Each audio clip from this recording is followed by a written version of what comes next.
just leave it to him. The rest, he will show you flames because that's his strength. Now, if you play fit, he has to deal with a defender and try to look whether he needs to pass or needs to score or whatever the tactical approach that he needs to do. Yeah. But in this game, it tells us that Nkota is one of the fastest players within the national team that we have. So we don't have to play him fit. Yeah. So we play to the space. He will complement your pass. The other thing is Fashion Sakala. You know, you look at the 28-year-old number 10 for Zambia, and if you watched him in that game, you might think to yourself, that's the number 10, that's the boy who plays for Alpha Ida, that's the big man there. It wasn't because he was bad. No. It was because he was up against Mudau. Fashion who? Sakala. Fashion who? I get you. And here is a good player on any other day. Give him anything, he's a good player. But Mudau was just better. Against the best right back in the world. I'm going to say it again. Against the best right back in the world. Koliso Mudau, I don't say that lightly. I promise you, his attributes, his ability to recover is absolutely ridiculous. His one-on-one defending is second to none. And that's what makes him so good. This is, I mean, that's no slouch of a player. That Fashion Sakala has earned his place in the national team of Zambia. He's a top-notch player, but Koliso Mudau made him look very ordinary. 8 appearances, 2 goals in the Saudi Pro League, Fashion Sakala, and he's just done so well. He's got 1 assist to add to that as well. You look at him in the national team. Also, he's done wonders there. He is no slouch indeed, but against Mudau, he came off second best. The other place that's been secured very late onwards, and you know we missed him because you know he had gotten a red card. But Mbogazi in that defense, Doggy, what do you think? Has he secured that? Is that his spot now? Without any doubt.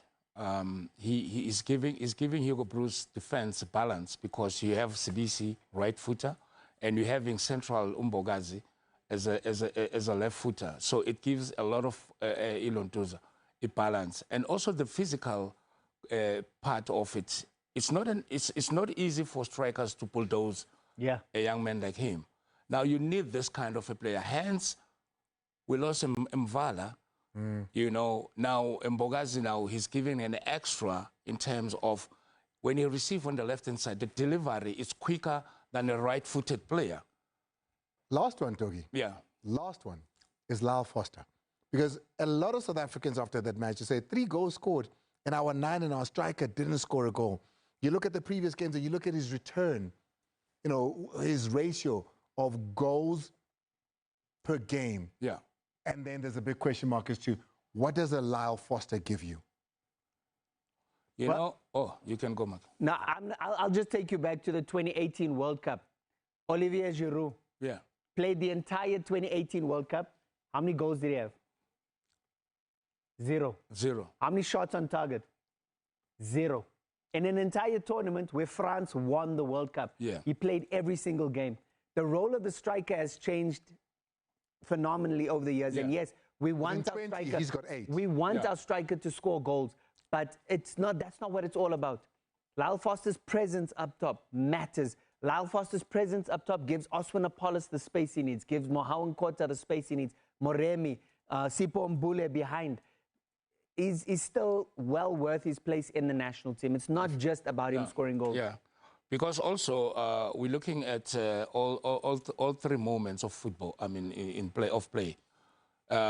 When we defend that ball situation, he's very critical, and we really need his physique and the way I'm moving a corner. But besides that, when going forward, he's a smart boy because he gets involved in all the combinational play and create space. You know, he can move a defender in order for one player to And you saw that when Sipho passes that ball. He moved the defender because he's smarter. You know, he can move a defender and that ball carrier, he gets like what happened to Apollos. I want to put you guys in a bit of a position here because here's a page of all the defenders that Hugo Bruce has used, especially in the last year particularly, right? This is the pages. The ones in blue, you've said these are guaranteed. They have to be there. They've got a Mudawe, Mudiba, Sibisi, and Gezana, and Morena. These are guarantees. There's no question that the ones in blue will be there. But he can only take 23 men to the AFCON, 3 of which are goalkeepers, which means infield players. He can only take 20 players. I then ask you, of the defenders in yellow, you take Mvala out, for instance, because he's injured. Understood. Yeah. Who else in yellow is forming a part of that? So when you look at squad composition, you also look at guys who can double up in certain areas. Yeah. So you look at a guy like Samkelo Kabini. He plays primarily as a left back, but he plays centre back as well. For TS Galaxy, he was pretty much a centre back. So he, because of his versatility at centre back, left centre back, and at left back, that's where he gets himself in the squad. When you look at the guys in yellow, there isn't really anyone there that you. I think Maloy Sani from Stellenbosch is probably the closest in terms of putting his name in the hat and being a part of the squad. But everyone else, it seems very difficult that they'll actually be included. Because he takes 8, 9 at most. Yeah. He's been taking 8 or 9. There's already 8 in the blue. Oof. I'm asking, of the ones in yellow, who goes there? If you, let's say, who? I think Kutime Ntabo is the closest one, because at the moment he's the only one that understands the philosophy of the coach, and also he has been in the squad for quite some time. Let me move on, because we are running out of time on this one. This is the midfielders. He's already got 4 there that you guys are saying to me, it's guaranteed that you'll have an Obas and Isitole, Talent and Bata, and Atabo Homukwen, of course, right? So that is going there. Now I ask you, of these ones, he's normally been taking 5. Yeah. You look at the last squad now, he's taken 5 of these guys. So who jumps from the fringes into the blue? Wow. It's a really tough one because obviously Nentamjela has put up his hand recently with his performances at Orlando Pirates. Luke Leroux's playing out in Europe. Does that get him the nod? He's one of those that's been in and out of the squad as well. And then Mapungula has been there a couple of times as well. So of all those names, I think those 3 are probably the closest, if anyone is going to sneak in there. Okay, I don't need your opinion on this one, because definitely. I want to move you on to the attackers now. Yeah. These are the attackers. You look at the composition of the squad that we just came off now. He's been picking 7, right? 7. Yeah, the last squad before that, I think he picked 8 in that one there of the attackers. Here they are. I've already said this is 8. So it might even need to be that if you're putting somebody in from the right, you need to take someone out as it is. That's how tight it is. Who deserves to be in that side? Tembazwane injured. We're not sure if he's going to be even fit enough to go there. So you might overlook him, and it's fine. From the look of things and based on the games played, and these guys have been regular. This have been the crop of Hugo. Yes, we're looking at the last player, the Mofokeng, who just came back from injury. It's going to be a race to fitness, isn't it? Yes, I think he's got ample time to catch up with the rest of the guys. Luckily, Orlando Pirates are in the final, the Carling as well. That's another game. All that. And he's still young in terms of him when it comes to conditioning, so it's easy.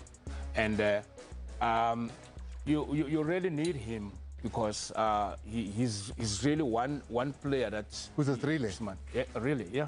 Then give me somebody in the yellow. Who in the yellow? Is there anyone? In the yellow, if everything goes well, and I pray that Temba can actually be the player that can go to AFCON. Because you're not fully covered with your 10s, are you? Yeah. I'm looking at the kind of games that we're gonna play. So we need some time. If anything happens to MasterChef or Sipo, and then maybe Temba can also come in and take that position. It's not easy, this thing. It's not easy. I hope you're looking at it from the eye view that we've just given you now. Because it's only 20 infield players, 3 goalkeepers already set. And when you look at those pages, only 1 or 2 players can be added to them. The rest, you'd have to remove somebody in order to put players that are in the left. It's going to be a tough one for Coach Hugo Bruce. But perhaps let's put a different eye onto Bafana. And to do that, here's Mark Haskins with the masterclass. Welcome to the Referee's Corner. We're starting with Mamelodi Sundowns ladies and Copper Belt from Polokwane. There's a handball appeal. Asambe ni siyobona ke When the cross is taken, you see Sifoka there making her body unnatural bigger by putting her hands in this position. If someone put their hands in this position, you are taking a risk of this hand being hit by the ball. And when the ball makes contact with the head in this position, a handball offense has been committed. Here, nothing was given by Kwandile. Incorrect decision, Asisa Sekang. Let's go to the next one. We're going to serious foul play. South Africa versus Zambia. Right, here we see what we call a lunge. A player who lunges using one or both legs with excessive force is guilty of serious foul play. Here the player got a yellow card, but if you look at the lunge, the player was airborne and then Mbule survived there in this tackle. But this was, in terms of the law, this is what we call serious foul play. Look at the lunge there. Where he's going to land, he's going to crash, but Pule was alert to evade that, but contact was made. If the referee gives a red card in this position, it's supported. Look at the time, 6 minutes, you do this tackle. Let's go to the last one. But when you want to sleep on the field of play, you don't just sleep anywhere. You must choose the right place to sleep. Let's see this player, Chongo, Robalakai. Chongo with the white head, you can see, he decided to sleep there. This is the wrong place. You put everyone on side. Let's look at the ball when Bafana attack. You will see that Chongo, where he slept there, he's putting everyone on side. Everyone is on side. So if the ball can come here to Lila Foster, and when he scores, beautiful goal. So do not sleep nearer to your goal line. Go and sleep somewhere, then you are safe. Thank you very much. Appreciate it. Guys, I want to quickly touch on the 2026 World Cup qualification. Nigeria is out after they beat Gabon, but they went to the finals to meet DR Congo and beat Cameroon. And now they're out. DR Congo is the one that's going through. They're not just going through, Dogi, straight to the World Cup. This is what still needs to happen. Fifth round winners, United Arab Emirates and Iraq. Whoever wins there gets into that. From CAF, you've got DR Congo that have qualified. From CONCACAF, you've got Jamaica, Panama, and Haiti. One of those will be there. Yeah. And from CONMEBOL, you've got Bolivia. From OFC, you've got New Caledonia. Very quickly, your thoughts? Ooh, New Caledonia? Yeah. Ilapa? Yeah. Under 16, yeah. 16 yeah. Then we should Congo. They've got the strongest team. The good thing, I think Congo, DR Congo. CAF should be favorites. And